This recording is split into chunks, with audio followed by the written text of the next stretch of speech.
नमस्कार साथियों, Mahesh Taneja Indian and world history YouTube channel पर एक बार पुनः आपका स्वागत है। सबसे पहले आज आप सबको जो भी किसी भी क्षेत्र में सकारात्मक विचारधारा से लोगों को लाभान्वित करते हैं उन सबको गुरु पूर्णिमा की हार्दिक शुभकामनाएं।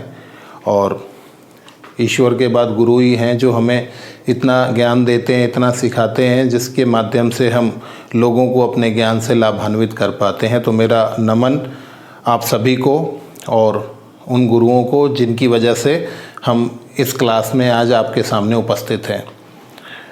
शुरू करते हैं आज की बातचीत को। पिछली क्लास में हमने बात किया था महाजनपद काल के बारे में। एक बार फिर मैप के माध्यम से हम महाजनपदों की स्थिति को एक रफली देख लेते हैं और फिर शुरू करते हैं हमारे आज के चैप्टर को।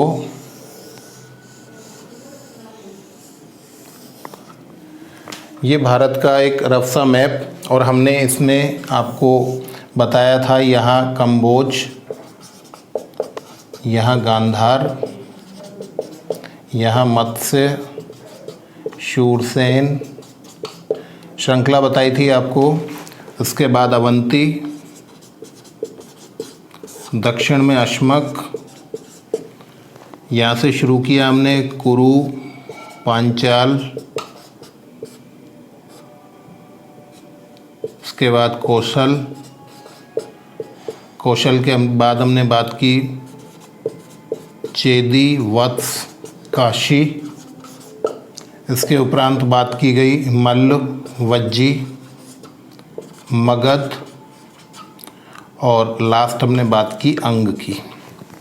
तो ये 16 महाजनपदों की स्थिति को हमने इस तरह से डिवीज़न में किया था कि 6 यहाँ पर हैं, 6 मध्य में हैं और 4 जो हैं वो पूर्वी क्षेत्र में हैं। ये आपको बताया गया था। और आपसे प्रश्न पूछा जाता है सबसे पहले तो ये कि इनमें से गंगा घाटी में कितने हैं। तो आपको ध्यान रखना है ये सब गंगा घाटी में स्वीकार किए जाते हैं। मतलब इन 6 को छोड़ते हुए 10 महाजनपदों को गंगा घाटी में स्वीकार किया जाता है। ये प्रश्न हमसे पूछा जाता है। इन 10 के और मैं कहूँ इन 16 में से सबसे ज़्यादा विकास किसका हुआ या सबसे ज़्यादा अच्छी स्थिति में कौन सा महाजनपद चला गया, तो कौन सा महाजनपद रहा, वो था मगध। आप लोग खूब जानते हैं मगध के इतिहास के बारे में। बहुत सारे राजवंशों के माध्यम से मगध के इतिहास का डिस्कशन किया जाता है। तो सबसे पहले तो हम ये जानने की कोशिश करें कि मगध ही क्यों, मगध का सबसे ज़्यादा विकास क्यों हुआ और धीरे धीरे मगध ने इन सारे महाजनपदों के क्षेत्रों को जीतते हुए एक बड़े साम्राज्य की स्थापना कर ली। तो सबसे महत्वपूर्ण तो ये है कि मगध का इतना विस्तार क्यों हुआ, तो उसके पीछे कुछ लॉजिकल रीजंस हैं। एक तो क्या कि मगध का जो क्षेत्र था, जो वर्तमान में हम बिहार का मुख्य क्षेत्र कह सकते हैं, ये पहाड़ियों से घिरा हुआ क्षेत्र है। और जब पहाड़ियों से घिरा हुआ है तो ये कहा जाता है कि ये 3 ओर से पहाड़ियों से घिरा हुआ क्षेत्र था, अतः उस पर कोई बहुत ज़्यादा आक्रमण की संभावनाएं नहीं बनती थी। और जब एक ओर से आक्रमण करेंगे तो घिरे हुए इस क्षेत्र पर विदेशी आक्रमणकारियों या अन्य महाजनपदों के आक्रमणों से सुरक्षा की संभावना ज़्यादा थी। तो आपको ध्यान रखना है पहाड़ियों से घिरा हुआ होने की वजह से मगध ज़्यादा सुरक्षित था। दूसरी महत्वपूर्ण बात यह है कि यहाँ पर खनिज, और खनिज में भी सबसे ज़्यादा लोहा प्राप्त किया गया। और आपको पता है कि प्राचीन भारत में यदि हम युद्ध के लिए जाएंगे तो हमें लोहे के हथियारों की आवश्यकता पड़ेगी, और इस आपूर्ति की दृष्टि से भी हमारा जो मगध का क्षेत्र है वो बहुत प्रभावी स्थिति में रहा। इसके अलावा एक और बात महत्वपूर्ण रही है कि जो ये पूर्वी क्षेत्र भारत के रहे हैं, यहाँ से हाथी बड़ी संख्या में प्राप्त हुए हैं। आज भी हाथी सबसे ज़्यादा इन्हीं क्षेत्रों में है, और हाथी पर सवार होकर युद्ध करने की जो रणनीति थी वो यहाँ से शुरू होती है। और इसलिए भी मगध की स्थिति महत्वपूर्ण रही।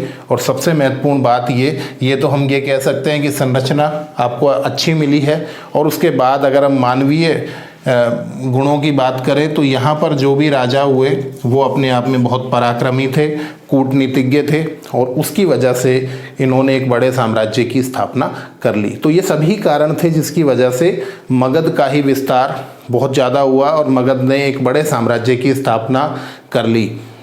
इस मगध के बारे में यदि हम कहें कि यहाँ के कौन कौन से राजवंश रहे, तो जहाँ से हम डिस्कशन करते हैं वहाँ पर पहले वृहद्रथ वंश हुआ, इसके बाद यहाँ पर हर्यक वंश, हर्यक वंश के बाद शिशुनाग वंश, शिशुनाग वंश के बाद नंद वंश और नंद के बाद मौर्य वंश। हमसे ये क्वेश्चन जनरली पूछा जाता है एग्जाम में, क्रम पूछे जाते हैं राजवंशों के। तो वृहद्रथ वंश सबसे पहले है जहाँ पर जरासंध है और कृष्ण के संबंध में आप घटनाओं के बारे में सुनते होंगे। उसके बाद हर्यक वंश जिसमें बिंबिसार, अजातशत्रु, उदयन जैसे शासक हुए हैं। शिशुनाग वंश में शिशुनाग स्वयं एक प्रभावी स्थिति में है।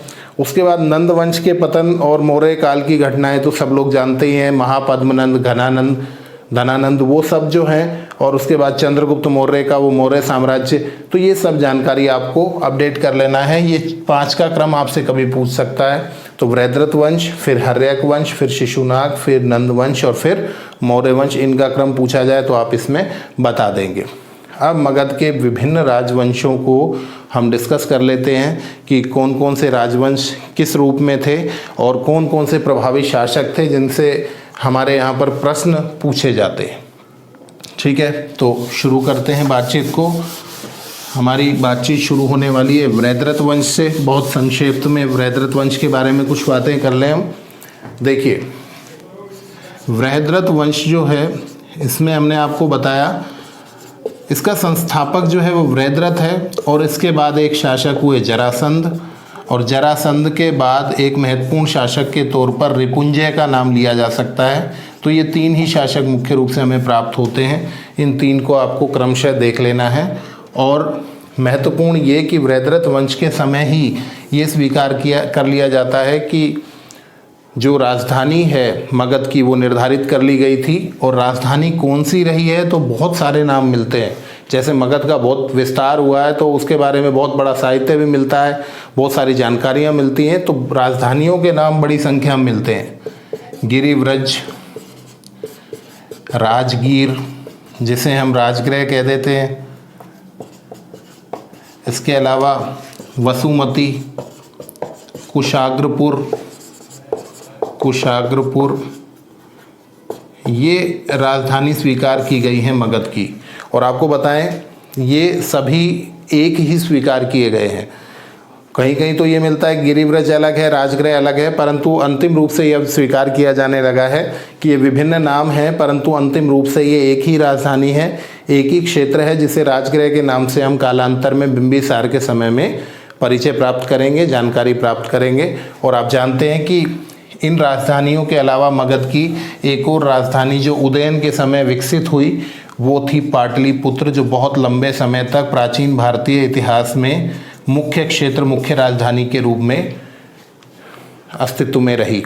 तो पाटलिपुत्र का नाम आपको यहाँ पर और ध्यान रखना है। मगध की राजधानी के बारे में प्रश्न पूछे जाते हैं। कुशाग्रपुर पूछा जा चुका है और गिरिव्रज पूछा जा चुका है। तो आपको राजधानियों के बारे में पता होना चाहिए।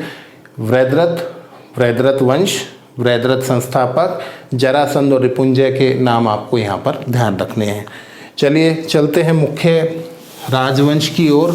और महाजनपद काल का सबसे प्रमुख राजवंश जो है वो हम स्वीकार करते हैं, वो है हर्यक वंश। हर्यक वंश के बारे में आपको बताएं हम कि इसके संस्थापक का नाम बिंबिसार स्वीकार किया जाता है। और बिंबिसार से जब हम इसकी शुरुआत करने वाले हैं तो यहाँ से हमें बहुत सारे प्रमाण भी प्राप्त होने शुरू हो जाते हैं। बिंबिसार का जो टाइमिंग है वो 544 या 45 से लेकर 492 ईसा पूर्व तक है। ईसा पूर्व के बारे में पहले भी हम बात कर चुके हैं, किसी तरह से घबराने की आवश्यकता नहीं है। ईसा का जन्म हुआ, वहाँ से 2020 साल कंप्लीट कर लिए हमने। ठीक है, हम यहाँ खड़े होकर बात क्या करेंगे कि ईसा से 544 साल पहले बिंबिसार का जन्म हुआ था और ईसा से 492 साल पहले उनका शासन समाप्त हो गया था, या इनके शासन काल को 544 साल पहले शासन शुरू किया और 492 साल पहले उन्होंने शासन समाप्त कर लिया या उनकी मृत्यु हो गई। तो ईसा पूर्व का संदर्भ इस तरह से आपको याद रखना है कि ईसा के जन्म से पहले की तिथियां रिवर्स चलेंगी, उल्टा चलेंगी और वो ईसा पूर्व गिनी जाएंगी। चलिए बात करते हैं बिंबिसार के बारे में। तो बिंबिसार जो हैं बहुत बड़े कूटनीतिज्ञ और ये कहिए कि भारतीय इतिहास के प्रथम साम्राज्य निर्माता के रूप में स्वीकार किए जाते हैं। इनकी उपाधियां श्रेणीय या सेनीय मिलती है, जिसका अर्थ सैनिक होता है या सेना नायक होता है। बिंबिसार ने अपने शासनकाल में अपने पड़ोसी राज्यों के साथ वैवाहिक संबंध स्थापित करने का एक क्रम जारी किया, और उस क्रम में वो देखिए किस तरह से सफल रहते हैं और किस तरह से प्रारंभिक रूप से महाजनपदों में अपनी स्थिति को मजबूत करते हैं। तो एक समकालीन स्थिति को हम देख लेते हैं। समकालीन स्थिति यह है कि बिंबिसार बुद्ध और महावीर स्वामी दोनों के समकालीन माने जाते हैं, और इस वजह से इन्हें बौद्ध भी स्वीकार किया जाता है और जैन भी स्वीकार किया जाता है। आपको ध्यान रखना है इस बात का कि बौद्ध ग्रंथों में इन्हें बौद्ध कहा गया है और जैन ग्रंथों में इन्हें जैन धर्म का अनुयायी कहा गया है। तो आप डेफिनेटली नहीं कह सकेंगे कुछ भी, दोनों ही धर्मों से कहीं इनका कोई कनेक्शन दिखाई देता है। हमने जो पूर्व में 4 महाजनपदों को देखा, वहाँ पर क्या था, एक तो मल्ल था, उसके बाद वज्जी था, फिर हमारा मगध था, और इसके अलावा अंग। तो आप एक तो ये ध्यान रखिए कि सबसे पहले हमारी जो लड़ाई होती है वो पड़ोसियों से होती है। तो इस क्षेत्र पर ये कहीं विजय प्राप्त करेंगे, जिसका हम डिस्कशन करने वाले हैं, और वैवाहिक संबंध इन्होंने कहाँ तक रखे हैं उसको हम देख लेते हैं। तो मैं उसी क्रम को एक बार तय करने की कोशिश करता हूँ। कुरु पांचाल से इनका कोई ज़्यादा मतलब नहीं रहा, परंतु इनका कौशल के साथ वैवाहिक संबंध है। मैं इसको इस तरह से कनेक्ट कर लेता हूँ। इनका वज्जी के साथ वैवाहिक संबंध है, और आपको ध्यान रहे कि इनका बिंबिसार का मद्र क्षेत्र, मद्र का मतलब पंजाब के क्षेत्र से वैवाहिक संबंध है। ठीक है, तो 3 वैवाहिक संबंध आपको ध्यान रखने हैं। यहाँ कौन कौन से 3 वैवाहिक संबंध हैं उसको स्पष्ट कर लेते हैं। एक तो इन्होंने मद्र की राजकुमारी क्षेमा या खेमा से विवाह किया। मैंने बताया आपको मद्र पंजाब का क्षेत्र है, और यहीं से माद्री का नाम भी आप लोगों ने सुना हो, जो महाभारत काल में हम पांडु की एक पत्नी के रूप में माद्री का नाम जानते हैं, वो भी यहाँ मद्र क्षेत्र की थी। तो मद्र में क्षेमा या खेमा का विवाह किसके साथ हुआ, बिंबिसार के साथ हुआ। दूसरा इनका जो विवाह है वो कौशल के एक प्रसिद्ध राजा रहे हैं प्रसेनजित, और प्रसेनजित की जो बहन थी उनके साथ इनका विवाह हुआ है, जिसका नाम महाकोसला या कौशल देवी प्राप्त होता है। कौशल देवी या महाकोसला के साथ विवाह हुआ है किसका, बिंबिसार का। और तीसरा जो इनका विवाह है वो वज्जी क्षेत्र से लिच्छवियों की एक राजकुमारी से हुआ है। आपको ध्यान रखना है, यहाँ पर चेटक नाम के राजा हैं, और ये चेटक कौन है, ये है महावीर स्वामी के मामा। महावीर स्वामी की माता थी त्रिशला, और त्रिशला के जो भाई हैं वो कौन थे, चेटक। इन चेटक की एक पुत्री थी जिनका नाम था चेलना। इन चेलना के साथ विवाह हुआ है किसका, बिंबिसार का। तो बिंबिसार के 3 वैवाहिक संबंध एग्जाम में पूछे जाते हैं आपसे, किन क्षेत्रों के साथ वैवाहिक संबंध स्थापित किए। तो एक तो भैया पड़ोस में, अगर आपको इधर वालों से लड़ाई रखनी है तो उधर वालों से दोस्ती करनी पड़ेगी। तो वज्जी में चेटक हैं, चेटक की पुत्री चेलना से विवाह किया है। उसके बाद हम बात कर रहे हैं कौशल, बहुत महत्वपूर्ण स्थिति में है। अगर आप देखेंगे 16 महाजनपदों में लगभग मध्य की स्थिति में पड़ेगा ये। यहाँ पर प्रसेनजित की बहन से विवाह किया इन्होंने, और मद्र क्षेत्र में उत्तर पश्चिमी सीमा पर सुरक्षा की दृष्टि से इन्होंने क्षेमा या खेमा के साथ विवाह किया है। तो ये 3 वैवाहिक संबंध आपको मुख्य रूप से ध्यान रखने हैं बिंबिसार के बारे में। अब इसके अलावा बात करें कि इनके और लोगों के साथ कैसे संबंध हैं, तो इनके संबंध अवंती के साथ भी अच्छे स्वीकार किए जाते हैं। अवंती क्षेत्र में इस समय जो राजा थे उनका नाम था चंड प्रद्योत, और चंड प्रद्योत जो थे वो पांडु रोग या पीलिया से ग्रस्त हो गए। तो ऐसी स्थिति में बिंबिसार ने अपने राजवैद्य जीवक पूछा जाता है, बहुत इंपॉर्टेंट है, ये इनका राजवैद्य था। इस राजवैद्य को इन्होंने चंड प्रद्योत की सेवा शुश्रूषा के लिए या उनके उपचार के लिए भेजा, और आपको बताएं ये सफल रहा। चंड प्रद्योत जो है वो स्वस्थ हो गए। तो इन्होंने अवंती के साथ भी अपने संबंधों को बहुत अच्छे रूप में निभाया है। तो आप देख रहे होंगे कि उत्तर में आपने व्यवस्थित कर लिया है। इनके तक्षशिला के साथ, गांधार क्षेत्र के साथ भी अच्छे संबंध स्वीकार किए जाते हैं। यहाँ पर आपने पंजाब क्षेत्र पर, यहाँ कोसल वाले क्षेत्र पर, जिसे अवध अयोध्या का महत्वपूर्ण क्षेत्र माना जाता है, यहाँ पर भी आपने एक संबंध स्थापित कर लिए और मध्य भारत में अपनी स्थिति को स्थापित करने का प्रयास किया वज्जी के साथ पड़ोस में। और इसके अलावा देखिए आपने अवंती यानी कि उत्तर भारत के लगभग सबसे दक्षिणतम जो महाजनपद हैं उनके साथ भी आपके संबंध अच्छे हैं। तो इस तरह से बिंबिसार ने अपनी स्थिति को मजबूत कर लिया। इनके बारे में ये कहा जाता है कि बिंबिसार के साम्राज्य में 80,000 गांव थे और 80,000 गांवों के प्रतिनिधि, महावग्ग जातक में लिखा मिलता है, महावग्ग जातक, कभी कभी संदर्भ पूछ लेता है, तो महावग्ग जातक में ये मिलता है हमें कि 80,000 गांवों के प्रतिनिधि इनकी राज्य जो सभा थी या इनका जो दरबार था उसमें आते थे और डिस्कशन किया जाता था विभिन्न मुद्दों पर और विकास के विभिन्न कार्यों को संपादित कराया जाता था। तो ये भी आपको ध्यान रखना है कि 80,000 गांवों का संदर्भ भी हमें प्राप्त होता है। अब बात कर लेते हैं कि बिंबिसार जो रहे हैं उन्होंने अंग पर विजय प्राप्त की, इसके प्रमाण हमें कहाँ से मिलते हैं। तो एक तो आपको ये ध्यान रखना है कि इन्होंने अंग को अपने अधिकार क्षेत्र में लिया और ब्रह्मदत्त नाम के शासक थे। ये सबसे महत्वपूर्ण तो ये रहता है कि अंग के उस समय के शासक कौन थे, ब्रह्मदत्त। और ये माना जाता है कि इन ब्रह्मदत्त ने कभी बिंबिसार के पिता को पराजित किया या राज्य से उनको अलग कर दिया था और उसी का बदला लेने के लिए बिंबिसार ने ब्रह्मदत्त को पराजित किया। ठीक है, तो अंग के शासक कौन थे, ब्रह्मदत्त, जिनको बिंबिसार ने पराजित किया। यहाँ पर अंग की राजधानी हम पढ़ चुके हैं, कौन सी है, चंपा। तो चंपा पर इन्होंने अपना अधिकार स्थापित कर लिया और इस युद्ध की जानकारी, इस विजय की जानकारी मुख्य रूप से महावग्ग से प्राप्त होती है और दीर्घ निकाय से प्राप्त होती है। थोड़े अपर लेवल पे जाते हैं तो हमसे इस तरह के प्रश्न पूछे जाते हैं कि ये जानकारियाँ हमें कहाँ से प्राप्त होती हैं। ठीक है, तो किससे प्राप्त होती हैं, महावग्ग से और दीर्घ निकाय से हमें इस तरह की जानकारियाँ प्राप्त होती हैं। और कहा भी गया है कि बिंबिसार ने जो संदर्भ शुरू किया था या जो विजय का क्रम शुरू किया था वो अशोक के कलिंग पर आक्रमण के साथ समाप्त होता है। वो अशोक के कलिंग आक्रमण के साथ समाप्त होता है। तो इसका मतलब यहाँ से जो दौर शुरू होगा, मगध के विस्तार की जो कहानी यहाँ से शुरू होगी वो अशोक के कलिंग तक के साम्राज्य स्थापना को समाहित करेगा। अर्थात इतना बड़ा साम्राज्य ये धीरे धीरे विकसित कर लेंगे। तो आपको ये भी ध्यान रखना है कि अंग पर विजय प्राप्त करने वाला मगध का प्रथम शासक कौन था, तो बिंबिसार था। तो इस तरह से बिंबिसार ने वैवाहिक संबंधों के माध्यम से अपने आप को मजबूत स्थिति में खड़ा किया। और बाद में जब इनका पुत्र अजातशत्रु आएगा तो बहुत सारे विवाद वहाँ देखने को आपको मिलेंगे, परंतु इन्होंने बहुत अच्छी स्थिति से संबंध बना रखे थे और इस वजह से इन्होंने अंग के क्षेत्र पर एक महत्वपूर्ण विजय प्राप्त कर ली।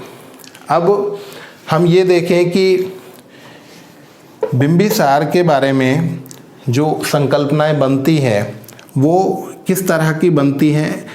एक तो आपको ये ध्यान रखना है कि इनके जो पुत्र हैं वो कौन कौन से हैं, क्योंकि जब हम अजातशत्रु के बारे में बात करने जाएंगे तो वहाँ हमें इनके पुत्रों के बारे में बात करनी होगी। तो वज्जी से जो चेलना थी, इन चेलना से 3 पुत्रों की उत्पत्ति स्वीकार की जाती है, हल्ल, बेहल्ल और अजातशत्रु। हल्ल, बेहल्ल और अजातशत्रु ये तीनों ही पुत्र कहाँ से स्वीकार किए जाते हैं, तो ये चेलना के पुत्र स्वीकार किए जाते हैं। और आपको ध्यान रखना है आम्रपाली, आप लोगों ने डेफिनेटली ये नाम सुना होगा। आम्रपाली एक गणिका थी वैशाली की, और उस वैशाली की गणिका से बिंबिसार के संबंधों को स्वीकार करते हुए इनसे भी एक पुत्र की उत्पत्ति को स्वीकार किया जाता है और उसका नाम था अभय। ठीक है, तो ये आपको जान लेना है। अब बिंबिसार के अंत को यदि हम देखने की कोशिश करें तो बिंबिसार के अंत के बारे में जैन और बौद्ध धर्म दोनों अलग अलग विचार व्यक्त करते हैं। और क्या विचार व्यक्त करते हैं वो देख लीजिए। जैन धर्म ये मानता है कि अजातशत्रु ने अपने पिता को, बिंबिसार को कारागार में डाल दिया था, जेल में डाल दिया था। और जेल में इनकी जो सेवा की वो इनकी पत्नी चेलना ने की। जेल में इनकी जो सेवा की वो चेलना ने की, जिनको वासवी के नाम से भी जाना जाता है। ठीक है। और अंत में परेशान होकर बिंबिसार ने आत्महत्या कर ली, जहर खा लिया और आत्महत्या कर ली। ये जैन ग्रंथों का संदर्भ हमें प्राप्त होता है। परंतु बौद्ध ग्रंथ यदि हम देखें तो बौद्ध ग्रंथों में ये मिलता है कि देवदत्त के उकसाने पर, देवदत्त के द्वारा प्रेरित किए जाने पर बिंबिसार के पुत्र अजातशत्रु ने अपने पिता की हत्या कर दी। देवदत्त द्वारा उकसाने पर अजातशत्रु ने अपने पिता बिंबिसार की हत्या कर दी। तो ये जानकारी हमें कहाँ से प्राप्त होती है? बौद्ध ग्रंथों से। परंतु जैन ग्रंथ इस हत्या के संदर्भ में स्वीकार नहीं करते हैं और ये कहते हैं कि इन्होंने जहर खाकर आत्महत्या कर ली थी। तो कई बार ऐसे प्रश्न पूछे जाते हैं जहाँ पर आपसे लाइन में पूछेगा कि जैन ग्रंथों में ये मिलता है कि उन्होंने, अजातशत्रु ने अपने पिता की हत्या की। तो अगर ऐसा मिले आपको तो आपको बिल्कुल ध्यान रखना पड़ेगा कि कहीं मिक्सअप आप ना कर दें इसको। फिर यहाँ पर एक महत्वपूर्ण प्रश्न उठता है कि यदि अजातशत्रु ने अपने पिता की हत्या की तो इसका भारतीय इतिहास में क्या प्रभाव पड़ता है? तो आपको बताएं, ये प्रभाव ये पड़ता है कि इस हर्यक वंश को भारतीय इतिहास में पितृहंता वंश के नाम से जाना जाता। यहाँ से जो परंपरा शुरू होगी वो आगे तक चली जाएगी। अजातशत्रु की हत्या भी उसका पुत्र करेगा, तो पितृहंता वंश के नाम से हर्यक वंश को स्वीकार किया जाता है। ये हमारे लिए एक महत्वपूर्ण जानकारी हो जाएगी। ठीक है। तो ये हमने बिंबिसार के बारे में एक आउटलुक जानकारियाँ प्राप्त करने की कोशिश की। कहाँ कहाँ इनके संबंध हैं, कौन कौन से वैवाहिक संबंध रखे, किस क्षेत्र पर इन्होंने विजय प्राप्त की वो बहुत महत्वपूर्ण है, किस धर्म से संबंधित हैं। हाँ, यहाँ पर एक बात और आपको ध्यान रखनी है कि इनकी जो राजधानी है वो निश्चित रूप से राजगृह थी। और इतिहासकार ये मानते हैं कि जो पहले गिरिव्रज या राजगीर थी वो नष्ट हो गई थी, उसके स्थान पर एक नई राजगृह राजधानी उससे कुछ दूरी पर बनाई गई। और यहाँ पर इस राजगृह को निर्मित कराने वाला जो वास्तुकार है उसका नाम था महागोविंद। बहुत महत्वपूर्ण प्रश्न है ये हमारा। महागोविंद को राजगृह का या मगध का वास्तुकार माना जाता है, ये भी हमसे पूछा जा सकता है। ठीक है। तो ये बिंबिसार की राजधानी की बात कर ली हमने। तो इनके वैवाहिक संबंध आ गए, इनके युद्ध, आक्रमण, विजय के संदर्भ आ गए। कहाँ से हमें ये जानकारियाँ मिलती हैं वो आपको ध्यान रखना है। और चंड प्रद्योत के साथ संबंध हैं इनके अच्छे, प्रसेनजित के साथ अच्छे संबंध हैं और चेटक के साथ अच्छे संबंध हैं। ये सारी जानकारियाँ आपको समाहित कर लेनी है। और इन सारी जानकारियों के बाद हम जब अगले स्टेप पर जाएंगे तो वहाँ हम बात करेंगे अगले शासक की, जिसका नाम होगा अजातशत्रु। पर आपको ध्यान रखना है कि मगध का प्रथम शासक या मगध का प्रथम साम्राज्य निर्माता किसे स्वीकार किया जाता है? देखिए, अलग अलग प्रश्न होते हैं, भाषा में हम उलझ जाते हैं। जैसे आपसे पूछा जाता है कि मगध का प्रथम ऐतिहासिक शासक या भारतीय इतिहास का प्रथम ऐतिहासिक शासक किसे माना जाता है, तो वहाँ आपका आंसर होता है चंद्रगुप्त मौर्य, क्योंकि उसके बारे में बहुत सारे ग्रंथों में, ऐतिहासिक प्रमाणिक ग्रंथों में हमें बहुत सारी जानकारियाँ मिल जाती हैं। तो वो प्रथम ऐतिहासिक शासक के रूप में, एक बड़े साम्राज्य निर्माता के रूप में हम उनकी बात करते हैं। और यहाँ हम बात कर रहे हैं कि मगध का प्रथम वास्तविक संस्थापक किसे माना जाएगा, तो ये बिंबिसार को माना जाएगा। ठीक है। तो बिंबिसार के बारे में जानकारी आपको रख लेनी है। बुद्ध और महावीर दोनों के समकालीन ये स्वीकार किए गए हैं। और आपको बता दें, अजातशत्रु के समय में बुद्ध और महावीर के निर्वाण की स्थिति को प्राय स्वीकार किया जाता है। तो वो हम अगली क्लास में इस बारे में सारी बातचीत करने वाले हैं। चलिए, बहुत है आज के लिए, एक शुरुआत के लिए पर्याप्त है हमारा। और हमें क्या, इसको स्टेप बाय स्टेप लेके जाना है। और जब बिंबिसार हमें कंठस्थ हो जाएगा तो फिर अगले शासक के बारे में जानना हमारे लिए आसान हो जाएगा। जुड़े रहिए Mahesh Taneja Indian and world history YouTube channel से। अपने सुझाव आप ज़रूर देते रहिए और कोई विचार हैं आप ज़रूर दीजिए। और यदि आपको अच्छा लगता है तो लोगों के साथ शेयर कीजिए। ज्ञान है, जितना फैलाएंगे, जितना दूसरे तक प्रसारित करेंगे, खुद का ज्ञान, अपनी उन्नति ही उसमें वृद्धि होती है, बढ़ती है। तो आप जितना प्रसारित करेंगे उतना ज्ञान आपका वृद्धि की ओर जाएगा। चलिए, बहुत बहुत धन्यवाद आपको, और गुरु पूर्णिमा की एक बार पुनः आप सभी को हार्दिक शुभकामनाएं। धन्यवाद।